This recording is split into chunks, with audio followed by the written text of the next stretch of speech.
ഇപ്പോൾ അതിൽ തന്നെ ഏതാണ്ട് ഈ സംസ്ഥാനങ്ങൾക്ക് 50 വർഷത്തേക്ക് പലിശരഹിതമായ വായ്പയ്ക്ക് വേണ്ടി ഒരു തുക മാറ്റിവെക്കുന്നുണ്ട് എന്നാണ് മനസ്സിലാക്കുന്നത്. അത് വേറൊരു കാര്യമുണ്ട്. നമ്മളിപ്പം ഇവിടെ കിബിയുടെ പൈസയുടെ കാര്യങ്ങളൊക്കെ എടുത്ത് അതെല്ലാം കൂടെ കൂട്ടി വെച്ച് ധനക്കമ്മിയുടെ പ്രശ്നങ്ങൾ വരുമ്പോഴത്തേക്ക് അതുകൂടെ കൂട്ടുമ്പോൾ നമുക്ക് ഈ വായ്പ ഒന്നും വേണ്ട എടുക്കാൻ പറ്റില്ല. ഈ കേരളത്തെ അവഗണിച്ചെന്ന് പറയുന്ന സ്ഥലത്ത് നമ്മൾ കാര്യമായി കാണേണ്ട കാര്യം, ഇവിടെ ഈ കേരളത്തിന്റെ അല്ലെങ്കിൽ ഇന്ത്യയുടെ മൊത്തം സമ്പദ് വ്യവസ്ഥയിൽ വലിയ മാറ്റം വരാൻ പോവുകയാണ് ഇവിടെ വിഴിഞ്ഞം പോർട്ട് വികസിക്കുന്നതോടുകൂടി.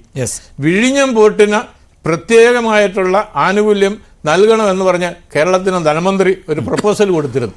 അതുപോലെ തന്നെയാണ് വയനാട് ഒരു ടൗൺഷിപ്പ്, നമ്മളൊരു വലിയ ദുരന്തം പറ്റിയുള്ള സ്ഥലത്ത് ഒരു ടൗൺഷിപ്പ് ഉണ്ടാക്കുമെന്ന് പറയുമ്പോൾ അതിനൊരു പുനരധിവാസത്തിന്റെ കാര്യമുണ്ട്.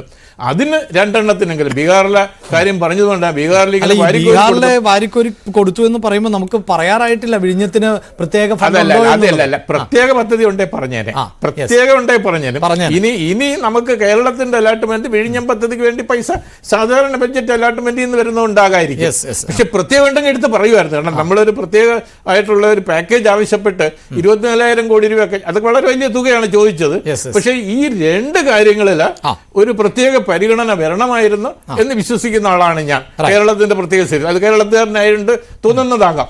പക്ഷേ ബീഹാറിന് ഒരുപാട് ഇങ്ങനെ കൊടുത്തു വന്നപ്പോൾ ഈ വിഴിഞ്ഞത്തിന്റെ കാര്യത്തിൽ പ്രത്യേകിച്ചുണ്ടാകണം. ഇന്ത്യക്ക് മൊത്തത്തിലാണ് ഈ ഗേറ്റ് വേ ഓഫ് ഇന്ത്യ എന്ന് പറയുമ്പോൾ നമുക്ക് മുമ്പെയാണ് പറഞ്ഞിരുന്നെങ്കിൽ അതങ്ങ് മാറുകയാണ്. Gate way of India Thiruvananthapuram ആകാൻ പോവുകയാണ്. അങ്ങനെ വരുന്ന ഒരു കാലഘട്ടത്തിൽ അത്തരം വലിയൊരു പ്രോജക്റ്റ് വരുമ്പം നമുക്ക് ഉൾനാടൻ ഗതാഗതം വളരെ കൂടുതൽ ശക്തിപ്പെടുത്തണം. കുറഞ്ഞ രീതിയിൽ ട്രാൻസ്പോർട്ട് ചെയ്യുന്നതിന് വേണ്ടി റോഡ് കണക്ടിവിറ്റി വളരെ കൂടുതൽ ഉണ്ടാവണം, റെയിൽ കണക്ടിവിറ്റി ഉണ്ടാവണം. ഇതൊക്കെ വലിയ ഇൻവെസ്റ്റ്മെന്റ് വേണ്ടുന്ന കാര്യങ്ങളാണ്.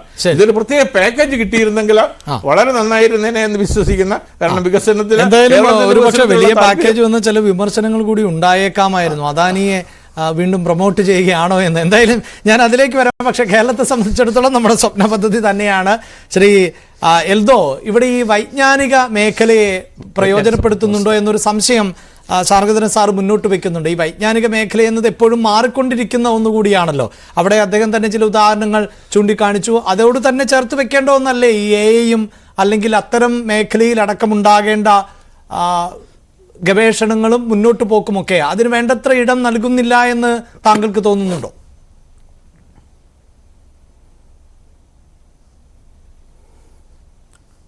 അഭിലാഷ്, ഞാൻ ഒരു കാര്യം പറയുകയാണ്. ഇന്നത്തെ ഈ ബഡ്ജറ്റിൽ എനിക്ക് തോന്നുന്നു എല്ലാവരും പല രീതിയിൽ യോജിക്കുന്നുണ്ട്. കാരണം കഴിഞ്ഞ കുറേ ബഡ്ജറ്റുകളിൽ നടന്ന പ്രഖ്യാപനങ്ങളല്ലാതെ ഇൻകം ടാക്സ് എന്ന ആ ഒരു മേഖല അത് ഒഴിച്ചു നിർത്തിയാൽ ബാക്കിയെല്ലാം ഒരേപോലെയാണ്. വലിയ മാറ്റങ്ങളൊന്നും വരുന്നില്ല എന്ന രീതിയിൽ എല്ലാവരും സംസാരിക്കുകയുണ്ടായി. ഞാനും തീർച്ചയായും അതിനോട് യോജിക്കുകയാണ്. ബാക്കി എല്ലാത്തിൻ്റെയും കാര്യങ്ങൾ ഈ 12 ലക്ഷം എന്നുള്ള ഒന്നിൽ ഒതുങ്ങി പോകുന്നുണ്ടോ എന്ന് ഞാനും ആശങ്ക പ്രകടിപ്പിക്കുകയാണ്.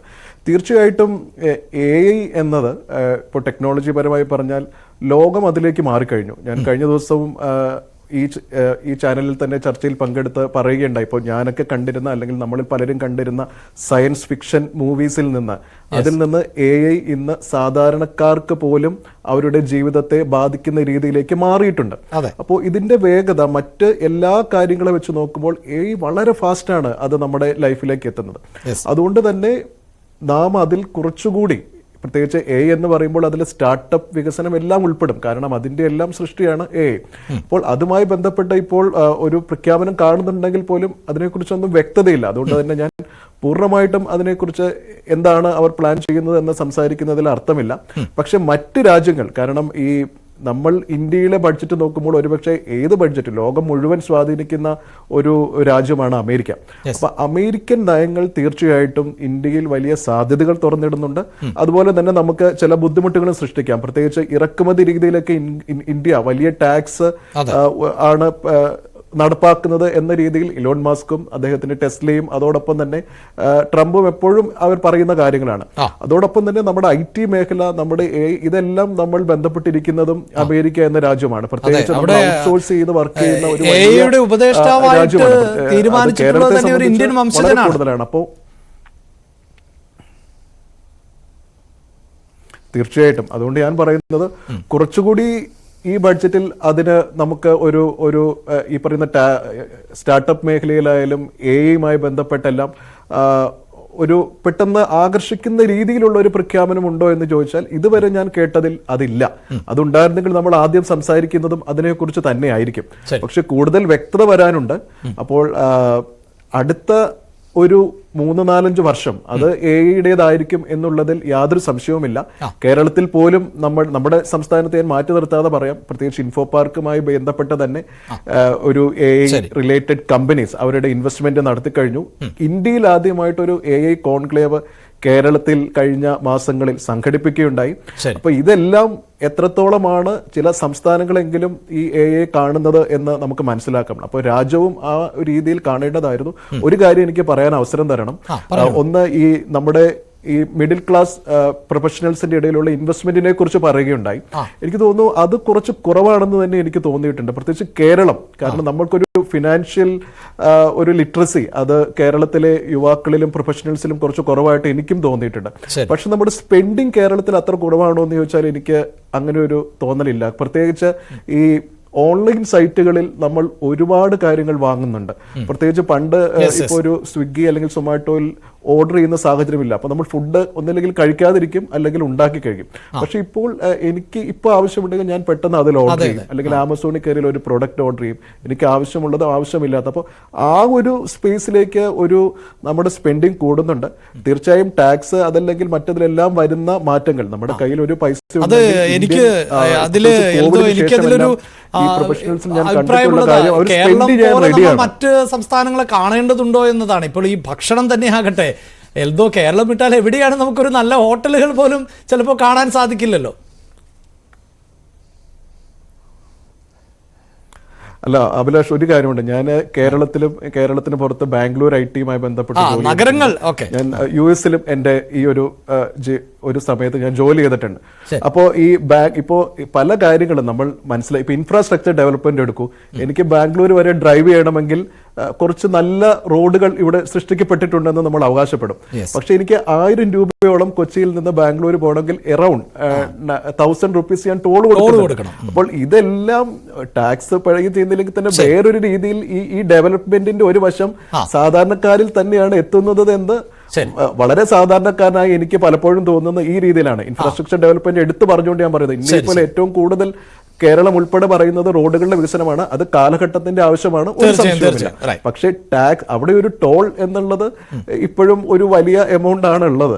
തീർച്ചയായും അത്തരം കാര്യങ്ങൾ കൂടി ചർച്ച ചെയ്യപ്പെടേണ്ടതാണ്. ശ്രീ പ്രിൻസ് ജോർജ്, ഇവിടെ എൽദോ തന്നെ പറഞ്ഞതുപോലെ ഈ മലയാളികളെ സംബന്ധിച്ചിടത്തോളം അവരുടെ ഈ വാങ്ങൽ ശേഷി അല്ലെങ്കിൽ അതിനെ സംശയമുണ്ട്. ഇപ്പോൾ ഓൺലൈനിലൂടെയൊക്കെ എന്നൊക്കെ പറയുമ്പോൾ മറുഭാഗത്തൊരു സമ്പാദ്യശീലത്തിൻ്റെയൊക്കെ പ്രതിസന്ധിയും പറയുന്നുണ്ട്. അവിടെ ഈ ഓഹരി വിപണികളിലെ നിക്ഷേപം അങ്ങനെയൊക്കെയുള്ള കാര്യങ്ങളിൽ വളരെ എഡ്യൂക്കേറ്റഡ് ആയ, അതായത് ഇന്ത്യയിലെ തന്നെ ഏറ്റവും വിദ്യാസമ്പന്നർ എന്ന് പറയുമ്പോൾ സാമ്പത്തിക സാക്ഷരതയിലടക്കം നമ്മൾ മുന്നിലാണോ എന്നൊക്കെ സംശയം പ്രകടിപ്പിക്കുന്നുണ്ട്.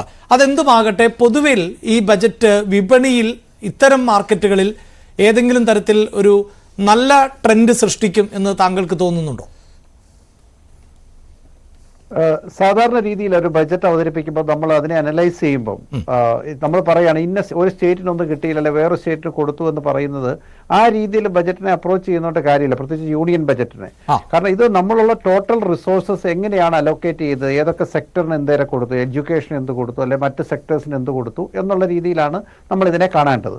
ഇനി ഇൻവെസ്റ്റ്മെന്റിന്റെ കാര്യം പറഞ്ഞു, ഇതിനു മുമ്പ് എൽദോ തന്നെ പറഞ്ഞു ഇവിടുത്തെ ആളുകൾ നന്നായിട്ട് സ്പെൻഡ് ചെയ്യുന്നുണ്ട്, പക്ഷെ അവർ ഇൻവെസ്റ്റ് ചെയ്യുന്നില്ല എന്നുള്ള ഒരു പരിഭവം പറയും, പ്രത്യേകിച്ച് IT മേഖലയിലുള്ള ആളുകളൊക്കെ. ശരിക്കും നമുക്ക് ഒരു ഇന്ത്യൻ എക്കണോമി കുതിച്ചാട്ടമൊക്കെ ഉണ്ടെന്ന് പറഞ്ഞു, അല്ലെങ്കിൽ 3rd ലാർജസ്റ്റ് എക്കണോമി ആയിട്ട് മാറുമെന്നൊക്കെ പറഞ്ഞാലും ഇൻഡിവിജ്വൽസ് അവരുടെ ഫിനാൻഷ്യൽ പ്ലാനിങ് കറക്റ്റായിട്ട് പോയില്ലെങ്കിൽ, അവർ നല്ല നിക്ഷേപങ്ങൾ നടത്തിയില്ലെങ്കിൽ അവർക്ക് വലിയ ബുദ്ധിമുട്ടുകൾ ഉണ്ടാകും. കാര്യം നമ്മൾ വിചാരിക്കുന്നതിലും വേഗത്തിൽ തന്നെ നമ്മുടെ ഇവിടുത്തെ ഇൻഫ്ലേഷൻ മൂലം നമുക്ക് എല്ലാ സർവീസസിന്റെയും ഗുഡ്സിന്റെയും ഒക്കെ വില മുകളിലേക്ക് പോകുന്ന ഒരു സിറ്റുവേഷൻ വരും. അപ്പൊ നമ്മൾ ഇപ്പോൾ അനുഭവിക്കുന്ന രീതിയിലുള്ള ഒരു കംഫർട്ട് അനുഭവിക്കണമെന്നുണ്ടെങ്കിൽ ഇതിനേക്കാളും വലിയ എമൗണ്ട് 10 വർഷത്തിന് ശേഷം നമ്മുടെ കയ്യിൽ ഉണ്ടാകണം.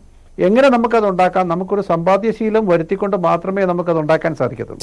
ഇനി സ്റ്റോക്ക് മാർക്കറ്റിലെ ഇൻവെസ്റ്റ്മെന്റ് പറയുകയാണെങ്കിൽ കഴിഞ്ഞ കുറച്ച് വർഷങ്ങളായിട്ട് ഓൺലൈനായിട്ടും അല്ലാതെയും ധാരാളം ആളുകൾ മ്യൂച്വൽ ഫണ്ടുകളും ഡയറക്റ്റ് സ്റ്റോക്കിലും ഒക്കെ ഇൻവെസ്റ്റ് ചെയ്യുന്നുണ്ട്. ശരി, നല്ല കാര്യമാണ്. IPO വഴി കാശ് കിട്ടുന്നുണ്ട്, അതും നല്ല കാര്യമാണ്. പക്ഷേ ഈ ബജറ്റിനകത്ത് ഇത്തവണ സ്റ്റോക്ക് മാർക്കറ്റുകളെ പറ്റിയുള്ള പരാമർശം വളരെ കുറവായിരുന്നു. നാഷണൽ പെൻഷൻ സ്കീമിലും അതുപോലെ തന്നെ അങ്ങനെയുള്ള കാര്യങ്ങളിലും ഒക്കെയുള്ള ചില ടാക്സേഷൻ ബെനിഫിറ്റുകൾ അനൗൺസ് ചെയ്തിട്ടുണ്ട് ഇൻവെസ്റ്റ്മെന്റ് പ്രൊമോട്ട് ചെയ്യാൻ വേണ്ടിയിട്ട്. അത് മാത്രമേ എന്റെ ശ്രദ്ധയിൽപ്പെട്ടുള്ളൂ. അതുകൊണ്ട് തന്നെ സ്റ്റോക്ക് മാർക്കറ്റിൽ ക്യാപിറ്റൽ ഗെയിൻസ് കൂട്ടുകയോ അല്ലെങ്കിൽ STT ചേഞ്ച് ചെയ്യുകയോ ഇങ്ങനത്തെ കാര്യങ്ങളൊന്നും ചെയ്യാത്തത് കൊണ്ട് തന്നെ മാർക്കറ്റിന് അതിന് അത്തരത്തിലുള്ള വലിയ സർപ്രൈസോ ഡിസപ്പോയിന്റ്മെന്റോ ഇത്തവണത്തെ ബജറ്റ് കൊണ്ട് ഉണ്ടായില്ല. എന്തായാലും സമ്പാദ്യശീലം വളർത്തുക എന്നുള്ളത് ഗവൺമെന്റിനേക്കാളും ആവശ്യം ഇൻഡിവിജ്വൽസിനാണെന്നുള്ള ഒരു തിരിച്ചറിവ് നമുക്കുണ്ടാകേണ്ടത് വളരെ അത്യാവശ്യമാണെന്നാണ് എനിക്ക് പറയാനുള്ളത്.